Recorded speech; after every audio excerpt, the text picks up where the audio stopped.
ಮೇಲೆ ಎಲ್ಲ ಗಾಯ ಮಾಡವ್ರೆ, ಕಚ್ಚಿ ಕಚ್ಚಿ ಎದೆಗೆ ಕಚ್ಚವ್ರೆ. ಜೀವಂತವಾಗಿ ಬಿಟ್ಟಿದ್ರೆ ಸಾಕಿತ್ತು ಸರ್ ನಮ್ಗೆ. ಅವ್ರು ಯಾರ ಮೇಲೆ ನನ್ ಕಂಪ್ಲೇಂಟ್ ಕೊಡ್ತಾ ಇರ್ಲಿಲ್ಲ.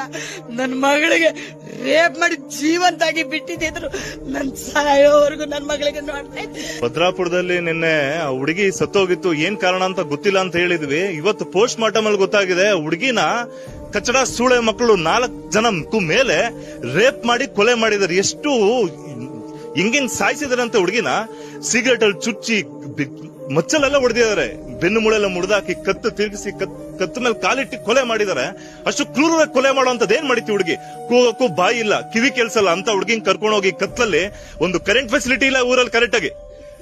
ಇಂತ ಊರಲ್ಲಿ ಹುಡುಗಿನ ಕಿಡ್ನಾಪ್ ಮಾಡ್ಕೊಂಡು ಹೋಗಿ ಅಷ್ಟು ಈಸಿಯಾಗಿ ರೇಪ್ ಮಾಡಿ ಸಾಯಿಸಿ, ಅದು ಬರ್ಬರವಾಗಿ ಸಾಯಿಸಿದ್ದಾರೆ. ಇವ್ರ ಜನ ನೋಡಿ ಪಾಪ ಬಡವ್ರಿಗೆ ಅನ್ಯಾಯ ಆದ್ರೆ ಯಾರು ಧ್ವನಿ ಎತ್ತಲ್ಲ, ಯಾವ ಮೀಡಿಯಾದವರು ಇದನ್ನ ಪ್ರಶ್ನೆ ಮಾಡ್ತಿಲ್ಲ. ಒಬ್ಬ ಪೊಲೀಸ್ ಮಗಳು ರಾಜಕಾರಣಿ ಮಗಳಿಗೂ ಆಗಿದ್ರೆ ದೊಡ್ಡ ಹೈಲೈಟ್ ನ್ಯೂಸ್ ಅದೇ.